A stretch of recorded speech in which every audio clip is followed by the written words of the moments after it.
Bismillahirrahmanirrahim. Students, welcome to the channel. Exercise 2.1 BSc maths हम कर रहे हैं ग्रुप थ्योरी। इसके क्वेश्चन नंबर 12 तक हमने पिछली वीडियो में किए थे। क्वेश्चन नंबर 13 से आगे बढ़ेंगे आज। क्वेश्चन नंबर 13 है, in a group G let a b and a b all have order two. कहता है जी कोई ग्रुप हो अगर आपके पास, उसके अंदर कुछ एलिमेंट्स हैं, एक एलिमेंट ए है, एक बी है और एक ए बी एलिमेंट है। फर्ज करें in a group let a b and a b all have order two. इसके अंदर ये जो एलिमेंट्स हैं सबका ऑर्डर टू है, यानी ए का ऑर्डर भी टू है। इसका मतलब है कि ए स्केयर जो है वो ई के इक्वल है, यानी ए का ऑर्डर जो है वो टू है। वो लीस्ट पावर किसी एलिमेंट की जो उसको आइडेंटिटी की इक्वल कर दे, उस एलिमेंट का ऑर्डर कहलाती है, यानी ए स्केयर इज इक्वल टू ई है। ए का भी ऑर्डर टू है, बी का भी ऑर्डर टू है, यानी बी स्केयर भी ई के इक्वल है, बी का भी ऑर्डर टू है। इसके अलावा ए बी का जो ऑर्डर है वो भी टू है, यानी ए बी स्केयर भी आइडेंटिटी के इक्वल है। तो ये बात वो बता रहा है। कहता है फिर साबित ये करें कि अगर आपके पास ये तीन चीज़ें मौजूद हों तो फिर ये साबित करें कि ए बी जो है वो बी ए के इक्वल है, और हमें साबित करना है कि ए बी ए के इक्वल है। तो ठीक है जी, let a b and a b belongs to G. ये उसने दिया हुआ है कि ए बी और उनकी मल्टीप्लिकेशन ए बी बिलोंग करते हैं जी को, और इन तीनों का ऑर्डर जो है वो टू है, यानी ऑर्डर ऑफ ए जो है, ऑर्डर ऑफ ए टू है, ऑर्डर ऑफ बी वो भी टू है, और ऑर्डर ऑफ ए बी वो भी टू है। तो फिर इसको हम लिख सकते हैं a power two is equal to e, क्योंकि ए का ऑर्डर जो है वो टू है, बी का भी ऑर्डर टू है, तो हम उसको भी लिख सकते हैं B power two is equal to identity, B power two is equal to identity. इसका ए बी का भी ऑर्डर टू है, तो इसको लिखा जा सकता है ए B power two is equal to identity. तो देखें ये फिर हमारे पास आया, यहाँ से हमें कुछ रिजल्ट मिल सकते हैं। ए स्केयर को हम लिख सकते हैं a into a is equal to e, ये लिखा जा सकता है इसको। अब यहाँ पर अगर हम ए इनवर्स सेपरेट करें दोनों तरफ, ए इंटू ए, लेफ्ट साइड पे ए इनवर्स सेपरेट कर दिया, तो ए इनवर्स और ए को इकट्ठा कर लें, इन दोनों को इकट्ठा कर लें, एसोसिएटिविटी होल्ड करती है किसी भी ग्रुप में। तो ब्रैकेट की तरतीब हम चेंज कर सकते हैं, इन दोनों को इकट्ठा कर लिया, ए और आइडेंटिटी से मल्टीप्लाई होकर ए इनवर्स को कोई फर्क नहीं पड़ना, ए इनवर्स ही रहेगा। अब ये ए इनवर्स और ए ये आइडेंटिटी के इक्वल है, क्योंकि एलिमेंट अपने इनवर्स से मल्टीप्लाई हो रहा है। ये वाला ए एज इट इज़ आ गया, और इधर ये आ गया ए इनवर्स, तो आइडेंटिटी से मल्टीप्लाई होकर ए ही रहेगा, a is equal to a inverse आ गया। तो हमें ये रिजल्ट मिल गया यहाँ से कि ए जो है वो अपने इनवर्स के इक्वल है, ए और उसका इनवर्स जो है वो इक्वल है। अगर ए का ऑर्डर टू है तो फिर ए इनवर्स के इक्वल है। इसी तरह से हमें यहाँ से भी ये रिजल्ट मिल जाएगा कि बी जो है वो बी इनवर्स के इक्वल है। तो बी स्केयर है ये, इसको लिखा जा सकता है बिल्कुल इसी तरह से जैसे ये किया हमने, बी इज इक्वल टू ई। अगर हम बी इनवर्स ऑपरेट कर दें दोनों तरफ, बी इनवर्स इसको ऑपरेट किया लेफ्ट साइड पे, उधर भी कर दें।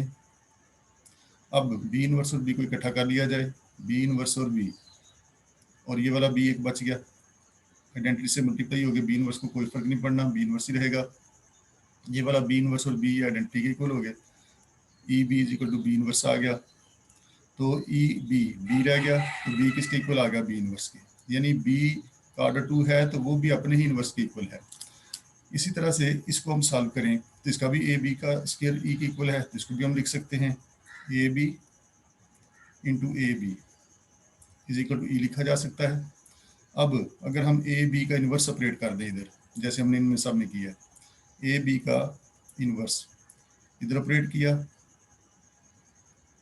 ये वाला ए बी इसी तरह से आया, उधर भी इसको ऑपरेट कर दें, a B inverse is equal to e. अब देखें इन दोनों को, ए बी इन्वर्स और ए बी ये आइडेंटिटी के इक्वल हो गए, क्योंकि ए बी एक एलिमेंट है जी का जो अपने ही इन्वर्स से मल्टीप्लाई हो रहा है, तो आइडेंटिटी के इक्वल हो जाएगा, और ये आइडेंटिटी से मल्टीप्लाई होगी, इसको कोई फर्क नहीं पड़ना, ये ए बी इन्वर्स रहेगा। तो यहाँ से हमें मिला कि ए बी इन्वर्स जो है वो ए बी के इक्वल है। यहाँ पे भी ये ए बी दो दफ़ा था, हमने एक ही दफ़ा लिख दिया, इसको दो दफ़ा लिखते हैं, ये ए बी दो दफ़ा था यहाँ पर, तो इधर हमने ए बी इन्वर्स सेपरेट किया इसे, ए बी इन्वर्स, और आगे ये दो दफ़ा है ए बी और ए बी हमने एक ही दफ़ा लिख दिया था उसको। तो ये आ गया हमारे पास। अब देखें ये वाला सारा जो है ये तो आइडेंटिटी के इक्वल हो गया, क्योंकि ए बी अपने ही इनवर्स से मल्टीप्लाई हो रहा है, तो आइडेंटिटी के इक्वल हो जाएगा। तो आइडेंटिटी इंटू ए बी आइडेंटिटी से मल्टीप्लाई हो रहा है तो ए बी ही रहेगा, तो ए बी जो है वो भी आ गया अपने ही इनवर्स के इक्वल। तो ये रिजल्ट हमें मिले इनके ऑर्डर 2 होने की वजह से। अब देखें हमने साबित करना है कि ए बी जो है वो बी ए के इक्वल है। तो चूंकि हमें पता है कि ए बी जी को बिलोंग करता है, बी भी जी को बिलोंग करता है, ए भी बिलोंग कर रहा है जी को, बी भी बिलोंग कर रहा है जी को, तो उनकी मल्टीप्लिकेशन जो है वो भी बिलोंग करेगी जी को। और अगर ग्रुप में हम इसका इन्वर्स ले लें, ए बी का इन्वर्स लें, ये इक्वल होता है बी इन्वर्स ए इन्वर्स के, तो हम इसी को इस्तेमाल कर लेते हैं। Since we have A B inverse equals B inverse A inverse, ये चीज़ आ गई हमारे पास। अब इसमें वैल्यूज लगा दें। देखिए ए बी इन्वर्स हमने क्या निकाला हुआ है, ए बी निकाला हुआ है, इस सारे की जगह पर ए बी लगा सकते हैं। बी इन्वर्स हमने निकाला हुआ है बी के इक्वल, इसकी जगह पर बी लगा सकते हैं। ए इन्वर्स हमने निकाला है ए के इक्वल, इसकी जगह पर ए लगा सकते हैं। तो साबित हुआ कि ए बी जो है वो बी ए के इक्वल है, यही हमने इस क्वेश्चन में प्रूव करना था। इसके बाद आ गया इसका नेक्स्ट क्वेश्चन, क्वेश्चन नंबर 14। कहता है show that a group G is abelian. कहता है साबित करें कि कोई ग्रुप जी अबिलियन होगा, यानी ए बी बी ए के इक्वल होगा। उसके दो एलिमेंट्स लें, a b is equal to B a साबित होगा उसमें, यानी जी इज अबिलियन है। Show that a group G is abelian, कि ये अबिलियन होगा, यानी ये इस कंडीशन को प्रूव करेगा अगर ए बी का स्क्वायर इक्वल हुआ करेगा ए स्क्वायर बी स्क्वायर के, for all a b belonging to G, तमाम एलिमेंट्स ए बी जो कि जी को बिलोंग करते हैं। तो इसमें इफ एंड ऑनली इफ नजर आ रहा है हमें, तो हम एक साइड को इफ एंड ऑनली इफ से पहले वाली को ट्रू मानेंगे और इसको साबित कर देंगे, फिर हम इसको ट्रू मानेंगे और इसकी लेफ्ट साइड को साबित कर देंगे। तो पहले हम ले लेते हैं कि जी इज बिलियन, इस हिस्से को ले लेते हैं और हम साबित कर देंगे कि ये A B square equal to A square B square condition hold करती है।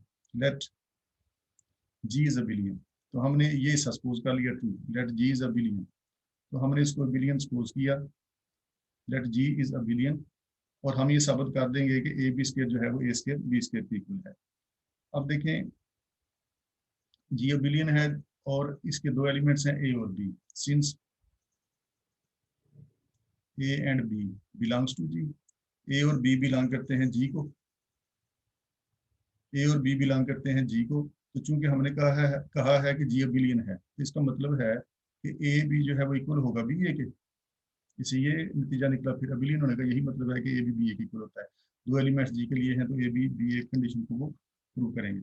अब देखिए ये हमारे पास है एक कंडीशन, हम इसको आगे इस्तेमाल करेंगे और साबित हम नहीं करना, इसको इस्तेमाल करते हुए हमने ये साबित करना है कि ए बी स्क्वायर जो है वो ए स्क्वायर बी स्क्वायर के इक्वल है।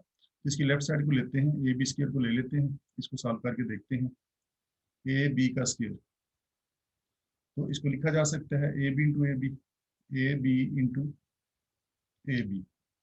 अब चूंकि ग्रुप के अंदर एसोसिएटिविटी होल्ड करती है, हम ब्रैकेट की तरतीब चेंज कर सकते हैं। हम इस बी ए को इकट्ठा कर लेते हैं, इन दोनों को इकट्ठा कर लेते हैं बी ए को, ताकि हम ये कंडीशन बाद में यूज कर सकें। B a into B, associative property उसमें होल्ड करती है, लिहाजा हम इसको ये कर सकते थे। हमने इस बी और इस ए को इकट्ठा कर लिया।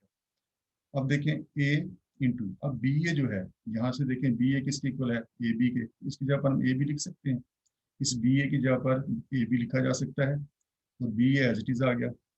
अब ये आ गया ए इंटू ए, एसोसिएटिविटी होल्ड करती है इसमें, ए इंटू ए, ब्रैकेट को आगे पीछे कर सकते हैं, बी इंटू बी, ये चीज़ आ गई। ये आ गया हमारे पास a square is equal to b square, ये हमारे पास आ गया है ए स्क्वायर बी स्क्वायर के इक्वल। यही हमें साबित करना था इसमें कि अगर जी बिलियन है, देखें यहाँ पर बिलियन था, A B equal to B इस्तेमाल किया है, इसको इस्तेमाल किया है, तो तब ये ए बी का स्क्वायर इसके इक्वल आया है। यही हमने साबित करना था कि ए बी का स्क्वायर ए स्क्वायर बी स्क्वायर के इक्वल होता है अगर ये जी जो है वो अबिलियन हो। एक तो ये कंडीशन इसमें प्रूव करनी थी। अब हम इसकी दूसरी साइड पे चलते हैं।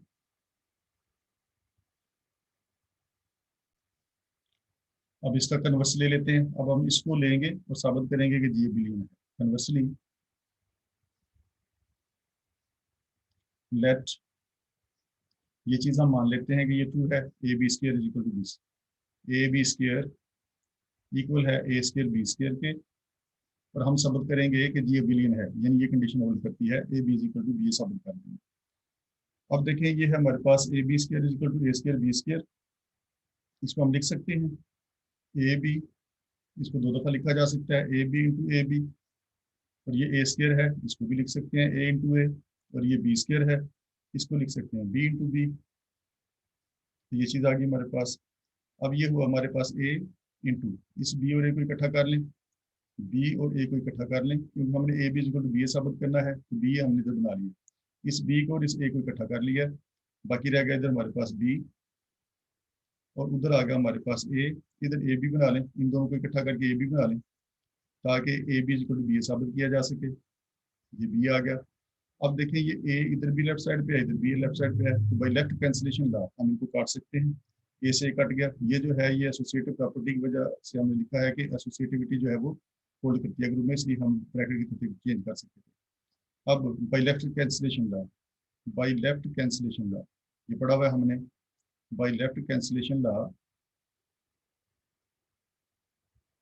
ये भी ए है और ये भी ए है, तो ए इनवर्स से दोनों ए इनवर्स से दोनों तरफ मल्टीप्लाई करेंगे तो ए से कट जाएगा, तो बाकी बचेगा हमारे पास b a into b is equal to ये ए, और ये ए कट के बाकी रह गया ए बी इंटू बी रह गया। हमें लाना है ए b is equal to B a, वो आ गया हुआ है, ए b is equal to b आ गया हुआ है, ये बी भी खत्म करना है हमने। इस बी को खत्म करने के लिए अब हम दोनों तरफ इसका बी इनवर्स ले लेंगे, राइट कैंसिलेशन ला से बी भी कट जाएगा, by right cancellation law, by right cancellation law. तो राइट साइड पर इधर भी बी इनवर्स लेंगे, उधर भी बी इनवर्स लेंगे, तो बी इनवर्स जो है वो आइडेंटिटी के इक्वल होता है, तो आइडेंटिटी से मल्टीप्लाई होकर कोई फर्क नहीं पड़ेगा, तो बी ए किसके इक्वल आ गया, फिर ए बी के इक्वल आ गया। और यही चीज़ हमने लेके आनी थी, हमने इसको इस्तेमाल किया तो साबित किया कि बी ए जो है ए बी जो है वो बी ए के इक्वल है, यही हमने इसमें प्रूव करना था। क्वेश्चन नंबर 15 करेंगे। Suppose a group G has one element A of order 2। कहता है फर्ज करेंगे जी कोई ग्रुप है आपके पास और उसके अंदर एक एलिमेंट है ए, उसके अंदर एक एलिमेंट ए है जिसका ऑर्डर 2 है, यानी ऑर्डर ऑफ ए जो है वो 2 है, मतलब ए स्क्वायर जो है वो 2 के इक्वल है, ये बात वो बता रहा है। तो कहता फिर आप ये साबित करो कि ए एक्स एक्स ए के इक्वल होगा, ए एक्स जो है वो एक्स ए के इक्वल होगा, ये हमने साबित करना है। एक्स एक्स भी एक एलिमेंट है इसी ग्रुप जी का, वो भी इसी का ग्रुप है, इसी का एलिमेंट है, और हमने साबित करना है कि अगर ए का ऑर्डर 2 है तो उसको एक्स एलिमेंट, यानी जी के जो एलिमेंट्स दूसरे सारे एलिमेंट्स एक्स हैं उनके साथ मल्टीप्लाई किया जाए तो ये कंडीशन होल्ड करती है कि ए एक्स एक्स ए के इक्वल आ जाता है। अच्छा जी, लेट सिंस कह रहा है कि ए जो है वो ऑर्डर 2 का है और ए बिलोंग करता है जी को, ए जी को बिलोंग करता है और उसका ऑर्डर है 2, since A belongs G and order of A is 2, ये उसने बात बताई हुई कि ए जी को बिलोंग करता है और उसका ऑर्डर जो है वो 2 है। ऑर्डर 2 होने का मतलब है कि ए स्क्वायर फिर इक्वल होगा आइडेंटिटी के, ये चीज़ आ गई फिर। और हमें ये साबित करना है इस चीज़ को इस्तेमाल करते हुए कि ए एक्स जो है वो एक्स ए के इक्वल है। अब देखें ए स्क्वायर जो है वो आइडेंटिटी के इक्वल है, इसका मतलब है ए का ऑर्डर है 2, यानी 2 वो लीस्ट पॉजिटिव पावर है ए की, जो हम ए की पावर लें तो आइडेंटिटी के इक्वल आ जाता है। अब देखें ए जो है वो इस ग्रुप को बिलोंग करता है, ए भी जी को बिलोंग कर रहा है, एक्स भी जी को बिलोंग करता है, इसका मतलब है उनकी मल्टीप्लिकेशन भी बिलोंग करेगी, ए एक्स या एक्स ए वो भी बिलोंग करेगा इसी जी को, क्योंकि ग्रुप जो है क्लोज होता है विद रिस्पेक्ट टू मल्टीप्लिकेशन, उसके दो एलिमेंट्स लें उनको मल्टीप्लाई करें तो जो आंसर आता है उसी के अंदर मौजूद होता है। अब ए एक्स बिलोंग कर रहा है इसको जी को, और एक्स भी बिलोंग करता है जी को, अगर एक्स भी बिलोंग करता है जी को तो एक्स इनवर्स भी बिलोंग करेगा जी को, क्योंकि जी एक ग्रुप है उसके अंदर हर एलिमेंट का इनवर्स मौजूद है। ए एक्स भी जी को बिलोंग कर रहा है, एक्स इनवर्स भी इसको जी को बिलोंग कर रहा है, तो इनकी मल्टीप्लिकेशन जो है वो भी इसी को बिलोंग करेगी, यानी अगर हम इनको मल्टीप्लाई कर लें, एक्स को मल्टीप्लाई कर लें, एक्स ए एक्स इनवर्स निकालने अगर हम इनको मल्टीप्लाई करें, ए एक्स जो है ए एक्स या एक्स ए वो भी इसी का एलिमेंट है और एक्स इनवर्स भी इसी का एलिमेंट है, तो अगर हम इनको मल्टीप्लाई करें तो वो भी इसी जी को बिलोंग करेगा और इसी को हम इस्तेमाल कर लेते हैं। कंसीडर, इसी को सॉल्व कर लेते हैं, एक्स ए एक्स इनवर्स, देखते हैं कि क्या इसका भी ऑर्डर 2 है, देखते हैं कि क्या इसका भी ऑर्डर 2 है, यानी इसकी भी पावर 2 लेने से, इसकी भी पावर 2 लेने से ये आइडेंटिटी के इक्वल आ जाता है। अगर ऐसा हो गया तो इसका मतलब है कि एक्स ए एक्स इनवर्स का ऑर्डर भी 2 है, तो ए का भी ऑर्डर 2 है, इसका भी 2 है, तो इसका मतलब है ये दोनों इक्वल हो जाएंगे। तो हमने ये चीज़ ले ली। देखें, ए बिलोंग कर रहा था जी को, एक्स भी बिलोंग कर रहा था जी को, उनकी मल्टीप्लिकेशन जो है वो भी बिलोंग करेगी जी को। अगर एक्स जी को बिलोंग कर रहा था उसको इनवर्स भी जी को बिलोंग करेगा, तो इन दोनों की मल्टीप्लिकेशन भी फिर उसी को बिलोंग करेगी। तो हमने इसका स्क्वायर ले लिया और साबित करेंगे कि ऑर्डर जो है ए का ऑर्डर 2 है, तो एक्स ए एक्स इनवर्स का ऑर्डर भी 2 ही है, जिससे ये दोनों इक्वल हो जाएंगे और ये हमारा प्रूफ जो है ये आ जाएगा। अब इसकी पावर 2 है, इसको लिख सकते हैं एक्स ए एक्स इनवर्स इंटू एक्स ए एक्स इनवर्स, इसको 2 दफ़ा लिख लिया, तो ये आ जाएगा हमारे पास एक्स ए। तो इनको इकट्ठा कर लें, एक्स इनवर्स और एक्स को, इसको और इसको इकट्ठा कर लें। एक्स इनवर्स और एक्स को इकट्ठा करेंगे तो आइडेंटिटी हो सकता है। तो क्योंकि एसोसिएटिविटी पाई जाती है ग्रुप के अंदर, हम इनकी तरतीब जो है ब्रैकेट की तरतीब चेंज कर सकते हैं। तो इन दोनों को इकट्ठा कर लिया, बाकी ये रह गया ए एक्स इनवर्स रह गया। अब ये बना एक्स ए एक्स इनवर्स और एक्स, ये तो आइडेंटिटी के इक्वल होता है। उधर आ गया ए एक्स इनवर्स। अब आइडेंटिटी से मल्टीप्लाई होकर किसी चीज़ को कोई फर्क नहीं पड़ता, तो लिहाजा आइडेंटिटी यहाँ से खत्म हो जाएगी, तो बाकी रह जाएगा हमारे पास एक्स ए एक्स इनवर्स रह जाएगा।